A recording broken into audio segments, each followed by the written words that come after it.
ধন্যবাদ মাননীয় স্পিকার।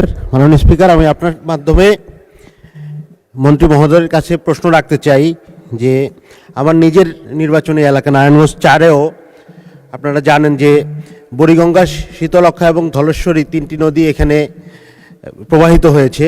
তিনটি নদীর পানি কলকারখানার বর্জ্যের কারণে, ভারী বর্জ্যের কারণে কালো রং ধারণ করেছে এবং পানিগুলো পানি দূষণ, সেই সাথে কলকারখানার কারণে এখানে দেখা গেছে যে পরিবেশ দূষণের ব্যাপক একটা লক্ষণ আমরা দেখছি। সেই সাথে ইটভাটার কালো ধোয়ার কারণেও পরিবেশ দূষণ হচ্ছে। আমি মাননীয় মন্ত্রী মহোদয়ের কাছে কোশ্চেন করতে চাই যে এই ধরনের নদী দূষণ ও পরিবেশ দূষণ থেকে রক্ষায় বিশেষ কোনো প্রকল্প বা বিশেষ কোনো পদক্ষেপ মাননীয় মন্ত্রী মহোদয় নেবেন কিনা? মাননীয় মন্ত্রী, যদিও নূতন প্রশ্ন, আপনি উত্তর দিতে পারেন।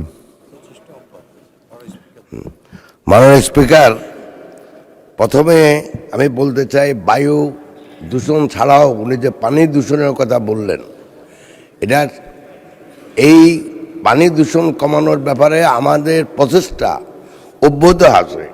তবে আমি যেটা বলতে চাই সেটা হলো যে আমরা প্রতিটি ইন্ডাস্ট্রি যেখানে পানি দূষণ হয়, পানি নির্গমনের, দূষিত পানি নির্গমনের মাধ্যমে এই নদীগুলোতে যাইয়া পড়ছে, সেখানে আমরা প্রত্যেকটা ইন্ডাস্ট্রিকে ইটিপি স্থাপনের জন্য আমাদের যে প্রচেষ্টা সেটা অব্যাহত আছে। এবং ইটভাটার ব্যাপারেও তাই, যাতে করে নতুন প্রযুক্তি ব্যবহারের মাধ্যমে ইটভাটার থেকে যে দূষণ হয় সেটা নিয়ন্ত্রণ করা যায়। এছাড়াও আমাদের চেষ্টা থাকবে ইটের পরিবর্তে বাংলাদেশের জন্য ব্লক ব্যবহার করা হয়, যেখানে কোনো ইট আর পোড়ানো লাগবে না। অতএব আমি মাননীয় সংসদ সদস্যকে বলতে চাই যে ইনশাল্লাহ আগামীতে এই বায়ু দূষণ কমবে এবং আমাদের দূষণ কমানোর জন্য যা যা করা দরকার আমাদের সরকারের প্রচেষ্টা অব্যাহত থাকবে। আপনাকে ধন্যবাদ মাননীয় স্পিকার। ধন্যবাদ।